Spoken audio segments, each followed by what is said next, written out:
Coming up, I'll make the case for why House Speaker Mike Johnson should hold the line on Ukraine funding. I'll discuss the latest developments in the Fani Willis disqualification case. And author and radio host Todd Starnes joins me. We're going to talk about his new book on whether America can be saved. Hey, if you're watching on Rumble or listening on Apple, Google, or Spotify, please subscribe to my channel. This is the Dinesh D'Souza Show.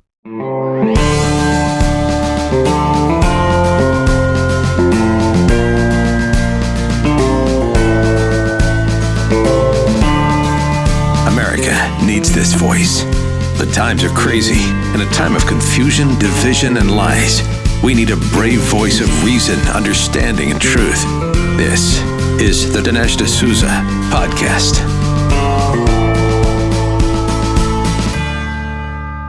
House Speaker Mike Johnson is back in town. Congress is back in town. And with that, more money for Ukraine is back on the agenda. So there was just a meeting at the White House, and Chuck Schumer was there, Joe Biden was there, Mitch McConnell was there, and House Speaker Mike Johnson was there. And you can imagine who is the holdout man in this group, Mike Johnson. Why?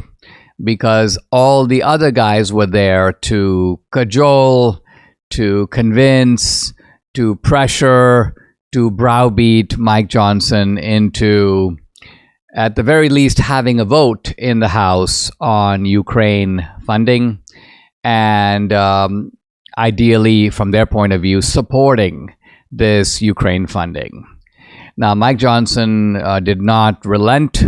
He left the meeting and he said, look, I'm going to work with you guys about figuring out a way to avert a government shutdown. But, and this was a very big but, I continue to insist that before we're taking care of other people's problems and other people's borders, let's address the very serious problems we have here, most notably our own porous and open border.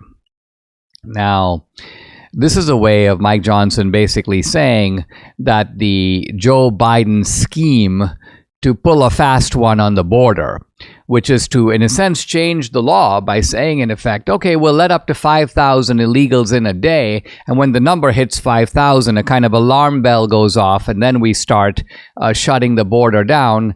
We're not going to fall for this. Biden has the authority to shut the border down now, not allowing 5,000 in, letting nobody in at all.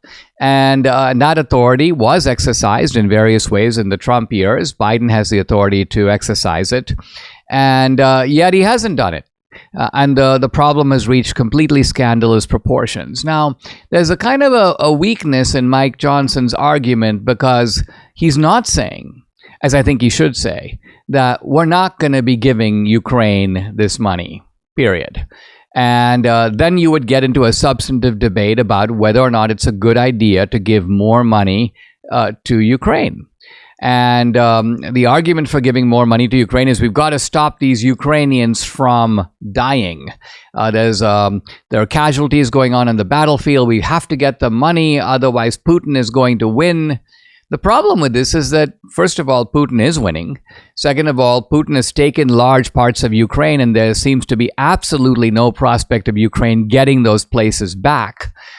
Third, the real question when you have a weak opponent, Ukraine, fighting a very strong opponent, Putin, is even if you prop up Ukraine, isn't it the case? Isn't it a foregone conclusion that Putin will win the war, and therefore the chances are that more people in Ukraine will die because we're prolonging a fight that should be settled by negotiation, and that can be settled by negotiation.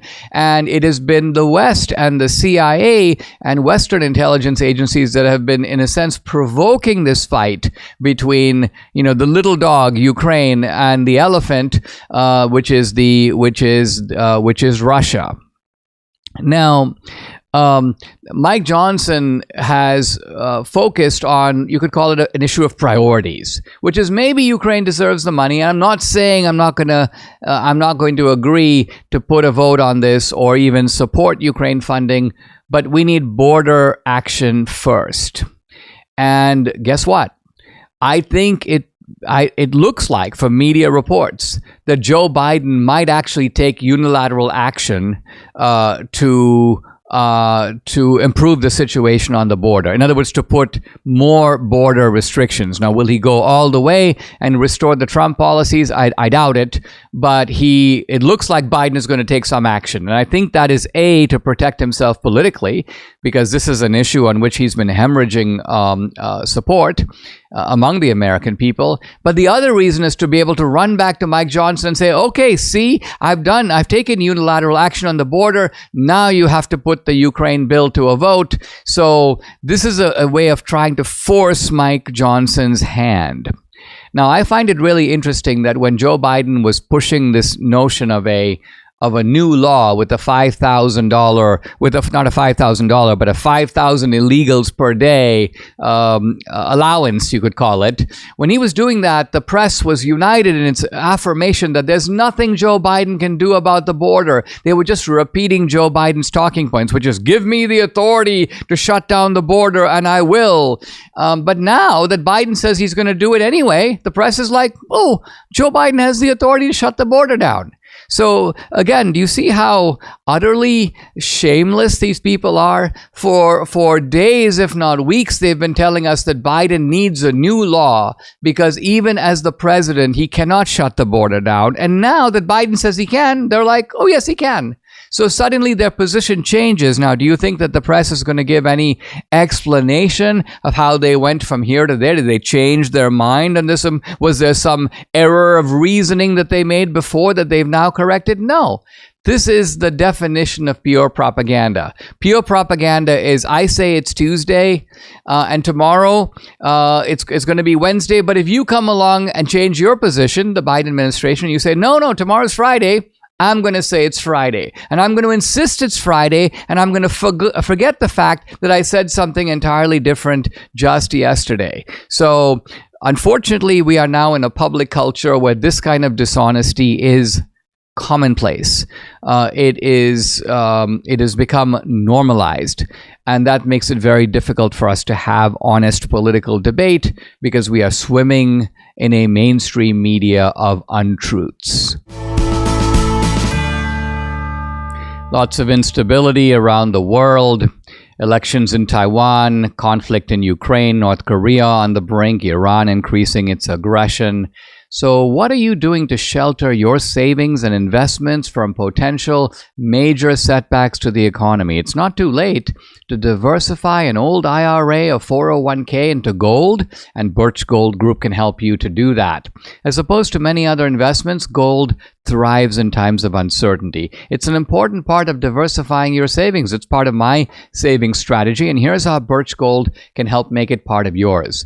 Birch Gold will help you to convert an existing IRA or 401k into a tax-sheltered IRA in gold, and it doesn't cost you a penny out of pocket. Just text Dinesh to 989898 for a free information kit with an A+ rating with the Better Business Bureau, countless 5-star reviews, thousands of happy customers. Birch Gold can arm you with the knowledge of diversification through precious metals. So go ahead, text Dinesh to 989898, claim your free information kit, and protect your savings with gold today. If you got aches and pains, I've got something to talk to you about, and it's called Relief Factor. Debbie and I started taking Relief Factor about 3 years ago, and what a difference we've seen in our joints. Nothing short of amazing. Aches and pains are totally gone thanks to this 100% drug-free solution called Relief Factor. It's a natural way to fight pain. Relief Factor is a daily supplement. It helps your body fight back against pain. It's 100% drug-free. It was developed by doctors searching for a better alternative for pain. Relief Factor uses a unique formula of natural ingredients like turmeric and omega-3s to help reduce or eliminate the everyday aches and pains you're experiencing. Whether it's neck, back, joint, or muscle pain, Relief Factor can help you feel better. Unlike pills that simply mask your pain for a short time, Relief Factor supports your body's natural response to inflammation, so you feel better all day, every day. See how Relief Factor can help you with this. It's a 3-week quick start kit. It's only $19.95, and it comes comes with relief factors, feel better, or your money back guarantee. So what do you have to lose? Give it a try. Visit relieffactor.com, or you can call 800-4-RELIEF. The number again, 800, the number 4-RELIEF, or go to relieffactor.com. When you feel the difference, you know it works. The national soap opera involving Fani Willis and Nathan Wade continues.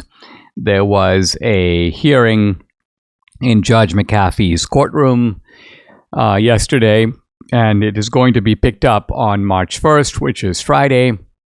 And so the agenda for yesterday was the testimony of this guy named Terrence Bradley. Terrence Bradley is a friend of Nathan Wade, and the question was whether or not Terrence Bradley would fess up and say, hey, my buddy Nathan Wade has been involved with Fani Willis long before they have publicly admitted to being involved. Now, this is not just a matter of we're arguing about the date of when two people became involved. The reason it's relevant is because Fani Willis and Nathan Wade have insisted we were not romantically involved when I, Fani Willis, gave this assignment to Nathan Wade to be the special prosecutor of Trump and the other defendants. At that time, we knew each other, but we were just acquaintances. And only later did we become romantically involved. That's the official story, and that's the story that's been given in court. That's what Nathan Wade told the judge. That's what Fani Willis told the judge. So the issue is, were they being truthful? Because if they're not being truthful, you now have a serious problem, which is you have judicial officers lying in a court. And that is not just problematic from the point of view of the current case against Trump and the other defendants. It has to do with the fact that first of all, it's against the law. It's against the judicial code. It can lead to disbarment. It can lead to imprisonment. It can lead to ethical sanctions by the bar. And so this is, in fact, a very serious matter. Now, this guy, Terrence Bradley, had been communicating with Ashley Merchant, who is the attorney for Mike Roman. Mike Roman is the guy who brought all this out. He's an opposition researcher, and I saw a funny post on social media, which I showed Debbie, to the effect of, hey, listen, if you're going to indict Mike Roman, be a little careful, because this is the guy who knows to get the goods on you. And sure enough, he has gotten the goods on Fani Willis. Think about it. It's Mike Roman and not the Trump people who dug out all this dirt, if you call it that, on Nathan Wade and Fani Willis. But Terrence Bradley is, as I said, a buddy of Nathan Wade. And so he gets up there on the stand, and if you expected, or I expected him to come clean and go, yes, Your Honor, it is a fact that these guys were involved beforehand. Clearly, this guy Bradley was trying to protect his friend. And so he went into the great I don't remember mode. I don't recall. I think I might have been speculating. I don't really know why I said that.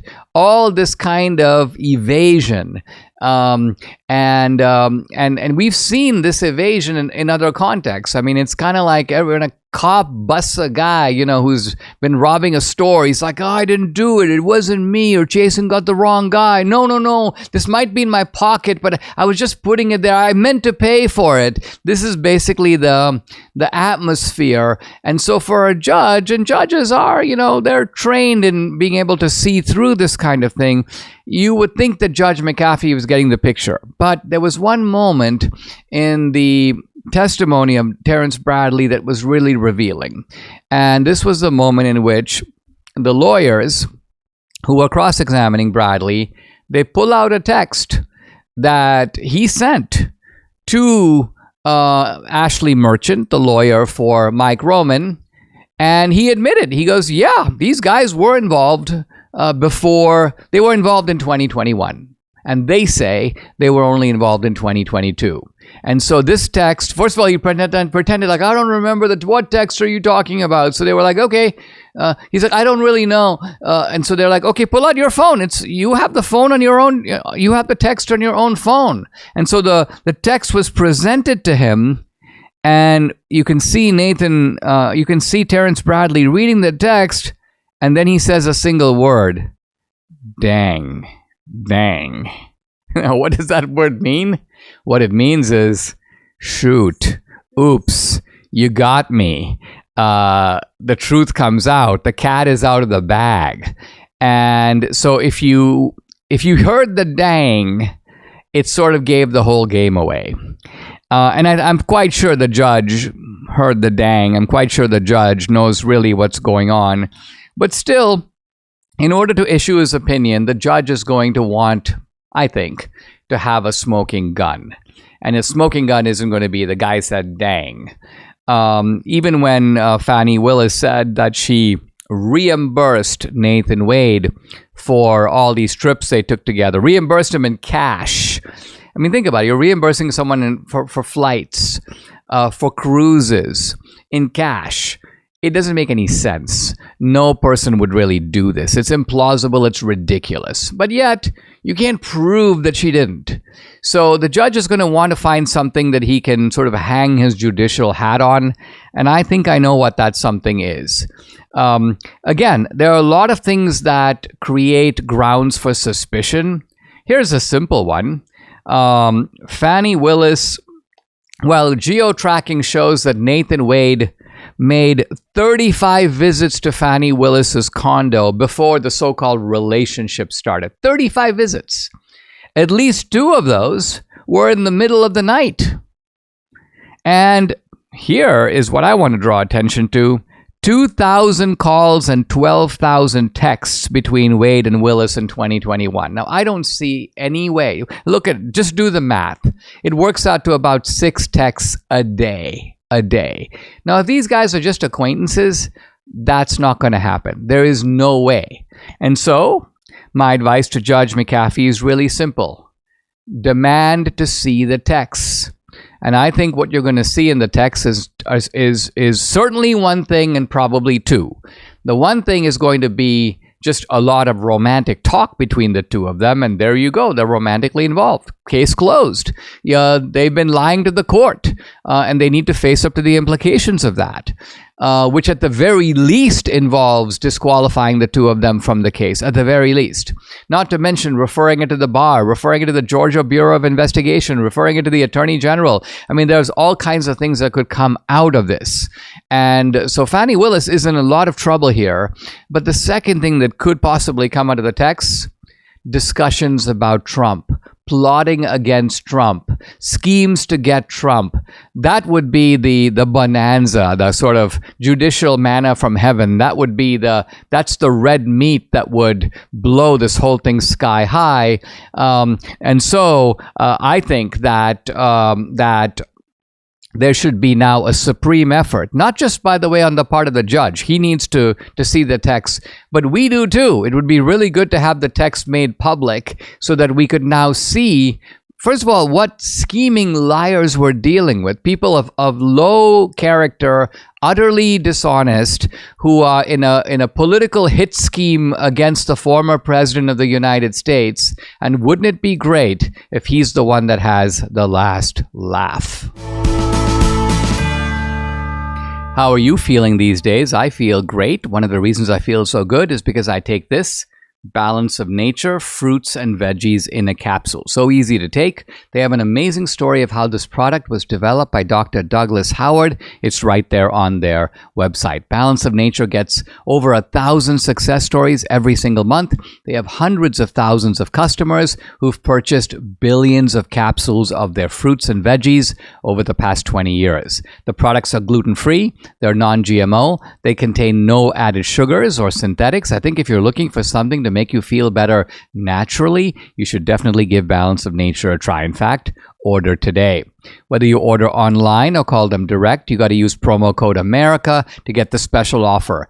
35% off plus $10 off any additional sets, plus free shipping and the money-back guarantee. So go ahead and call 800-246-8751. The number again, 800-246-8751, or you can go to balanceofnature.com. Use discount code America to get the special offer, 35% off, plus $10 off any additional sets, plus free shipping and the money-back guarantee.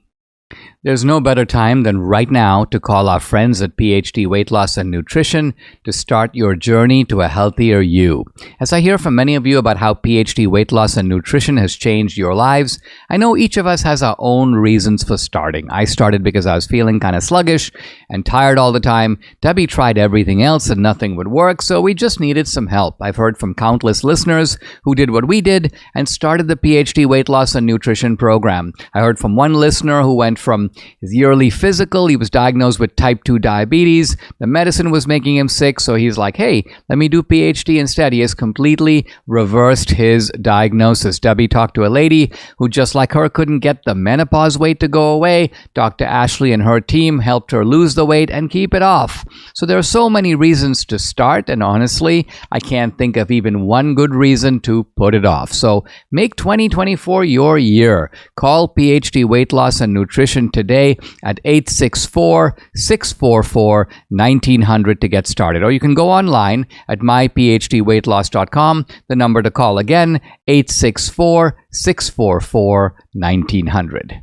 Guys, I'm really delighted to welcome to the podcast a good friend, Todd Starnes. He's a best-selling author, nationally syndicated radio host. He spent a long career, 15 years at Fox News Channel.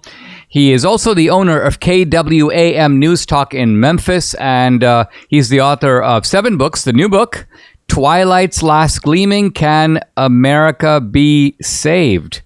Todd, welcome. Thanks for joining me. This is a little bit of an ominous title, but I think it matches the ominousness, if I can put it that way, of our situation. Can you begin maybe by outlining give us a little map of where the country is, so we know the problem that the book sets out to solve? Dinesh, first of all, thank you for having me on this show. And I'm a huge fan. Read all of your stuff. And it's interesting. One of my favorite books in the Bible is tucked away, and it's in the Minor Prophets, the book of Habakkuk, which really describes and I think illustrates the situation that we're in as a country. But I went back and when I go back and read Dinesh D'Souza books, I realize you're kind of like a modern day minor prophet, Dinesh. So maybe we need to have the book of Dinesh. Because don't give me any ideas. Everything. No, please no. But it really is. I mean, the things that you talk about and the things that I write about, we're living in some very precarious times. And I go back and I'm a big fan of Ronald Reagan. And as a matter of fact, the book is based on a speech that Reagan gave many years ago about our national anthem. And he said our national anthem actually asks a series of questions. It doesn't start out with this declarative, statement. Is the flag still flying? Do we still have our freedom? Is it still there? And when you tie that in with another speech Reagan gave about how our freedom is not passed along in the bloodline, in the bloodstream, that every generation has to fight for our freedom, I think that's where we are as a country right now. We've had a couple of generations that have not been fighting for our freedom. And I think we are seeing the ramifications of that, the results of that. When you look at the culture wars that are being fought right now, the race wars that are being waged in this country, I think it's a direct result of what's being taught in the classroom. So again, going back into our history and looking back at, for example, the 1960s, when William F. Buckley Jr. Wrote the incredible book, God and Man at Yale, when he launched what became the Young America's Foundation. And what was the issue of the day? Dinesh, it's the same issue that we are fighting today, because when you put all the puzzle pieces together, why are we shutting down churches? Why are we shutting down religious liberty? Why have our schools become indoctrination centers for far leftist policies? Well, it's very clear that we're fighting the same enemy that we were fighting back in the 1960s, and that enemy is communism.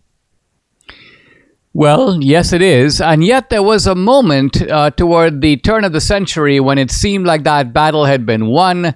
The Soviet Union collapsed. People had talked about the end of communism, the end of Marxism.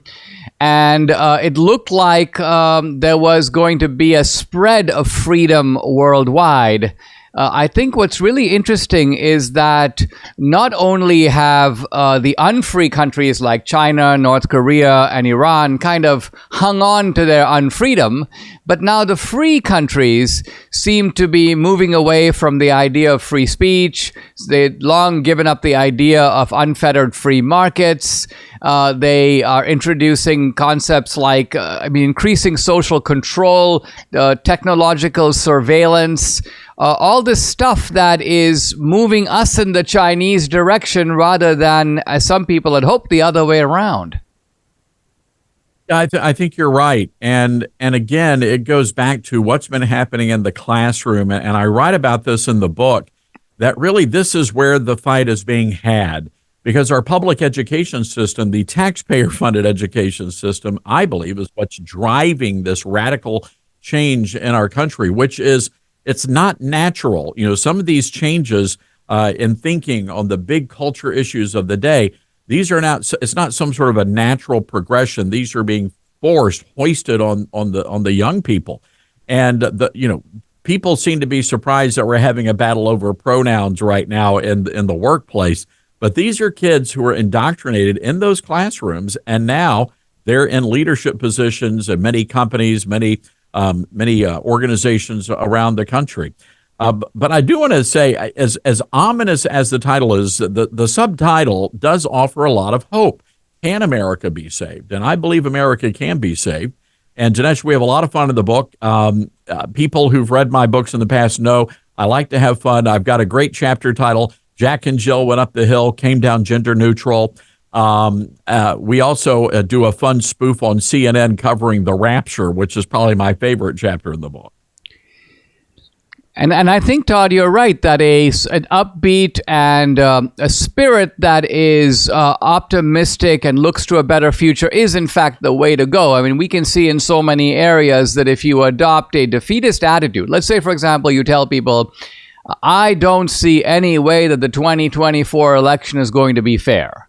Well, the conclusion that a lot of people will draw is, well, maybe then there's no point in me voting because the system is already rigged. And so, in a way, the cheaters achieved their objective without even having to cheat, because the mere announcement that they intend to cheat achieves the purpose sufficiently. So I think this is very much the right spirit.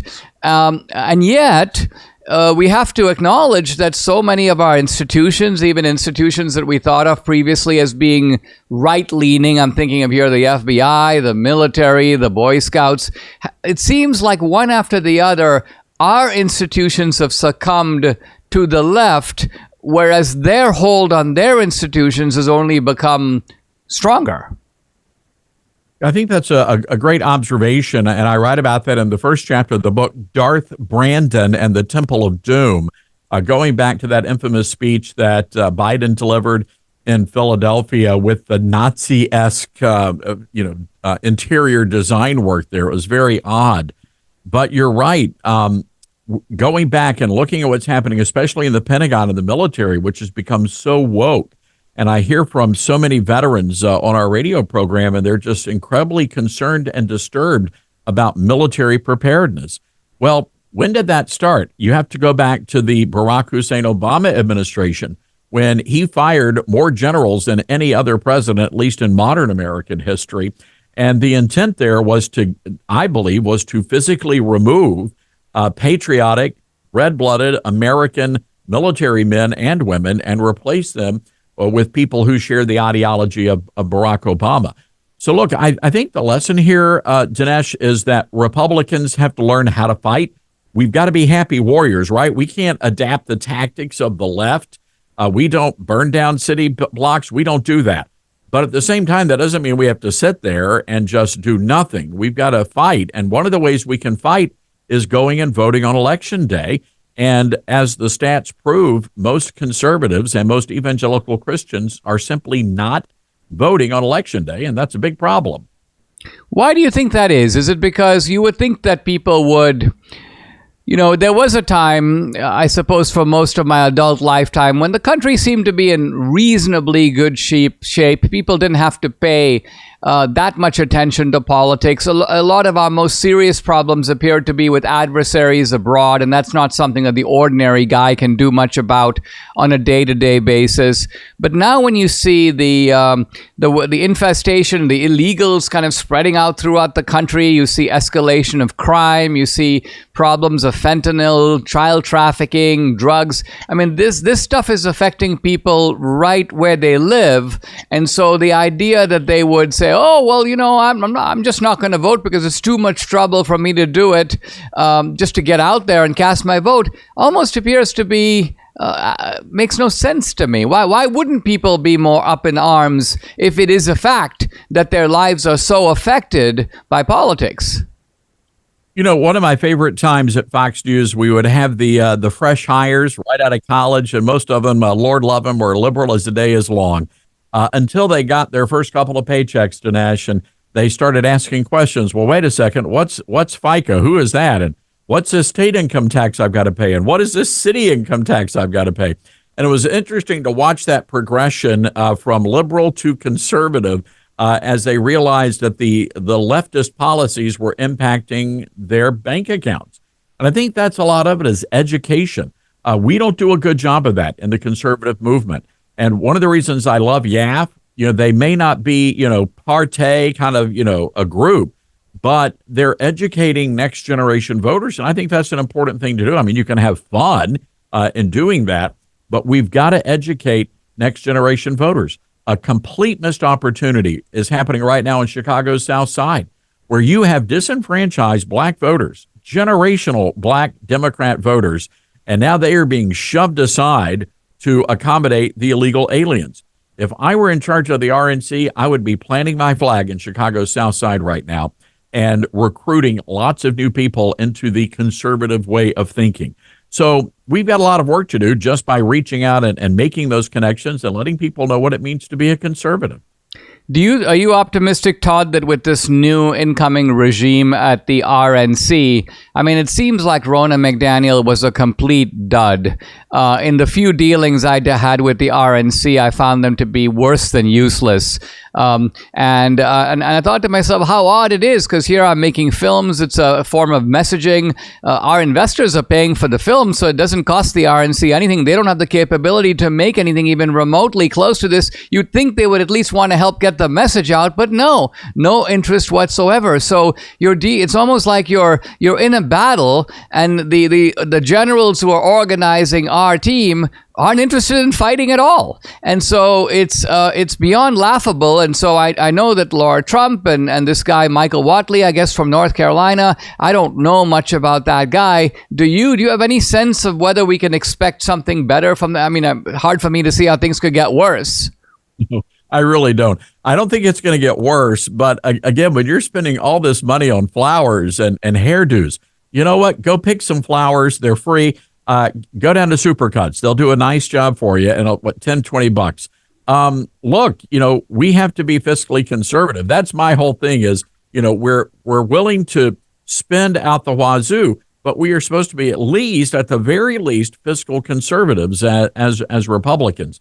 I think this is going to be every man for himself, Dinesh. I really do. And I hope that in this final 4 years of the Trump administration, that we are able to really focus on rethinking the way we do Republican politics in this country. And we've really got to get back. We've got to get back to the basics because it's not just it's not a top-down problem. I think all of the Republican groups around the country are dealing with these kinds of issues. Would you also say, Todd, that long term, this is not something that can be done in a year or 4 years? We have to also think about this problem of institutions, because I don't see a way to take the public schools back. I don't see a way to take 300, left-wing universities back. The media has gone from being biased, which is tilting one way, to brazen propaganda, outright lies. So doesn't this really mean that long term we have to build our own institutions that replace these institutions? Because there are lots of people who, if you just leave your TV on because you're doing nothing all day, you're going to be getting a diet of propaganda one way or the other. And so don't we have a long-term task of building our own institution? How would we even begin to go about that? Yeah, I think we do. And there are some people calling it a patriot economy. I love that term. I think we have to start supporting organizations that are fighting with us and not against us.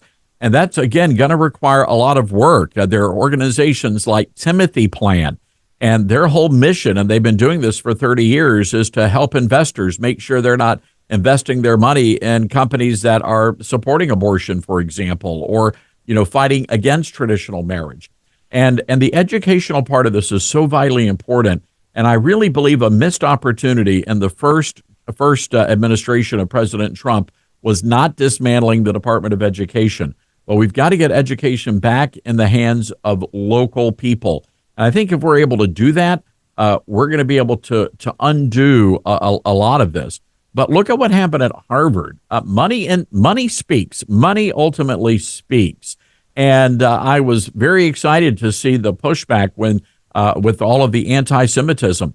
And you had all these billionaires and millionaires pulling their funding. My question is, okay, these schools are also anti-Christian. So what are we doing about that? And where are the Christian millionaires and billionaires? And why aren't they engaged in that same level of activism? So we've got to get away from this, being terribly meek. We're supposed to roar like lions, be gentle as the lamb, but we've got to roar like a lion. That's what Adrian Rogers, the great pastor, used to say.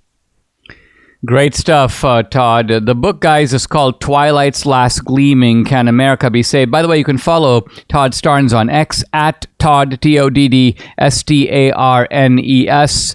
Todd Starnes, thank you very much for joining me. Thanks a lot, Dinesh. Always fun. Mike Lindell has a passion to help you get the best sleep of your life. After he invented the world's best pillow, he created the famous Giza Dream Sheets. These are the best sheets you'll ever sleep on. And for a limited time, you'll get a queen size set for $59.98, king size just $69.98, the lowest prices in history. Mike and the MyPillow team continue to be canceled by big box stores. They're attacked by the media. So they really appreciate all of the great support that you are giving them during these times. They want to thank you by giving you the best specials on all their products. To get the specials, go to mypillow.com, or you can call 800-876-0227. The number again, 800-876-0227. When you use promo code Dinesh, you get the famous Giza Dream Sheets, queen size, $59.98, king size, $69.98. By the way, you can get 60% off the original My Slippers, so go ahead, call the number, or go to mypillow.com. Don't forget to use the promo code DINESH, Dinesh. I'm now beginning the second and really critical portion of Harry Jaffa's great book, Crisis of the House Divided. And this is the section that is the case for Lincoln, And instead of just focusing on the text of the debates and looking at what Douglas said and what Lincoln said, here Jaffa does something that's a little different. And that is, he takes us through the life of Lincoln, and specifically through a close analysis of some of Lincoln's early but great speeches whose full significance is not recognized. And he does this with a very conscious purpose. So what is that purpose? Well, part of the purpose is to illuminate Lincoln, because Douglas, at the time of the debates, was already a well-known figure. He was nationally recognized. He had a distinguished, in fact, a glittering career. But Lincoln was coming kind of out of obscurity. In fact, Jaffa writes, Lincoln's career until 1854 was as undistinguished as Douglas's had been brilliant. Lincoln became a skilled practitioner of the arts of party politics. He was a ranking Whig in his home state, but his record was that of a party faithful, a wheel horse of the machine, adept in caucuses and smoke-filled rooms. His most notable achievement was in securing the removal of the state capital from Vandalia to Springfield. Whoa! So Lincoln, in other words, was a little bit of an amateur compared to Douglas. And yet, says Jaffa, when you listen to the incendiary charges that would be flung against Lincoln, this started with Douglas in 1858, but it continued in 1860. Charges that came from the Calhoun camp in the South, but also from Northern Democrats, basically saying that Lincoln is a dictator. Lincoln is a kind of Julius Caesar come to America. Lincoln doesn't care about the Constitution. He's willing to overthrow the constitutional scheme created by the framers. That Lincoln has no respect for basic constitutional rights. That Lincoln would risk plunging the whole country in a civil war to satisfy his own base ambitions. This is the full indictment of Lincoln. We need to be aware of it. And by the way, it's not an indictment of Lincoln that is just somehow ancient, something that people used to say in 1850 that has now gone away. No, there's a considerable an articulate faction of people, and some of them on the right, mainly libertarian types, who think that, yeah, Lincoln was a dictator. Lincoln suspended habeas corpus. Lincoln unnecessarily plunged the country into civil war. There could have been a compromise that could have averted that. The effect of the Civil War was to magnify the size of government. The reason we have big government today is all really because it goes back to Lincoln. So I don't know if you've heard all of this. You might have heard some of it. I'm quite familiar with all of it, and so is Harry Jaffa. Now, Jaffa is going to make a very subtle point here before he goes into Lincoln's life and early speeches, and that is, he says that if you look at Lincoln's early speeches, in particular the Lyceum speech, but also the so-called Temperance Address. These are two early speeches by Lincoln, the Lyceum speech and the Temperance Address. And Lincoln is, Jaffa argues, quite familiar with the problems of, you could call it, what happens when a great man is trying to change the course of events, is trying to steer the country not in an entirely new direction, because Lincoln is always going to insist that the direction he's steering the country is nothing more than a realization of the principles that were put there by the founders at the outset. And at the same time, though, it's got to be recognized that the founders allowed slavery. Even though the founders said all men are created equal, some of the founders, George Washington included, Thomas Jefferson included, did have slaves. So the founders, in a sense, have a gap between the principles of anti-slavery, all men are created equal, and the practice of slavery that is not only going on among them, some of them, but it's also going on in parts of the country without being immediately removed or outlawed by the founding itself. So Lincoln knows all this. So Lincoln is in a position where he wants to make, and he thinks the time is right to make, a big change. That's what the Republican Party, by the way, is formed to do. And yet, when you make a big change, people are going to say, well, who gave you the right to do that? Well, yes, you're elected, but that doesn't give you a right to run roughshod over the Constitution. So in Lincoln's early speeches, the remarkable thing is they're not about slavery at all. They are about other things. The Temperance Address, for example, is all about alcohol. There was a movement called the Temperance Movement. It was all about basically stopping people from drinking. And it was based upon denouncing alcohol, denouncing alcoholics, producing moral reform. Incidentally, the anti-slavery movement grew out of the fervor, the moral fervor, produced by these sort of reform movements, including the temperance movement. And so Lincoln is talking about powerful currents that are in the society then, But the way he talks about them is very illuminating, because what Jaffa is going to argue is that Lincoln foresaw the kind of attacks that would come against him on slavery, and he is giving us a way to think about those attacks. He's doing a reflection on the meaning of popular government. What does it mean to have our system of government, a constitutional republic, a constitutional democracy, in which we are supposedly electing people who are better than us to rule us in our place, rule on our behalf and in our interest, a government of, by, and for the people, is how Lincoln would put it later in the Gettysburg Address. So Jaffa is going to show us what Lincoln had to say really early in his life about these issues of popular government. And Jaffa begins by saying that Lincoln knew that words matter a lot. Ultimately, it may be that words are not enough. And in fact, sadly, one can look at the Civil War as what happens when words in the end fail. There's nothing more to say. They've already fired on Fort Sumter, and now we have nothing more to do other than to call up a militia from the north, and the Civil War is off and running. Lincoln, in the Gettysburg Address, says, "The world will little note nor long remember what we say here, but it can never forget what they did here." And what is Lincoln doing? Well, rightly, he's focusing attention on the war dead.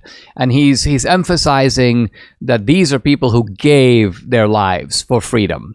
And but he does say, which is an odd thing to say, "The world will little note nor long remember what we say here."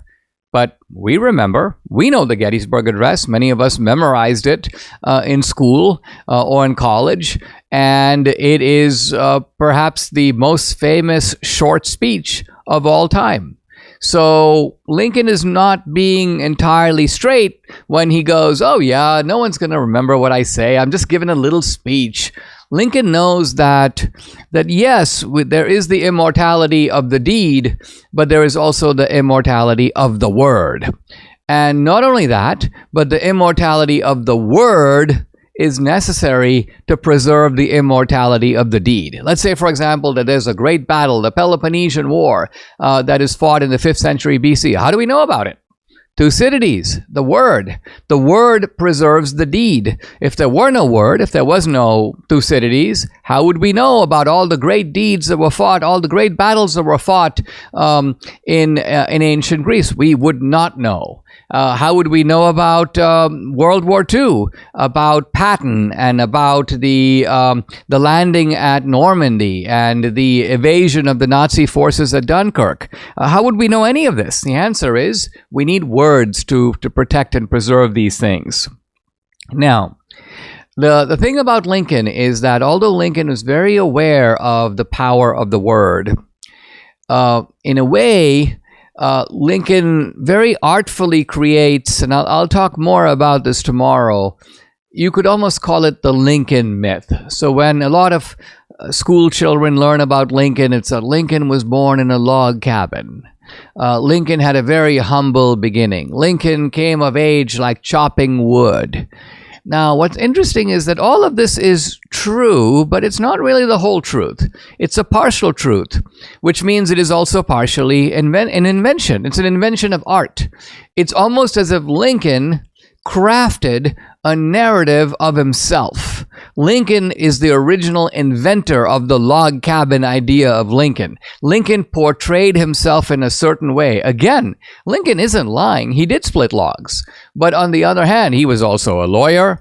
He was also a congressman. He was also making all kinds of deals. He became fairly comfortable financially. He was able to lend money, for example, to his brother who got into financial trouble.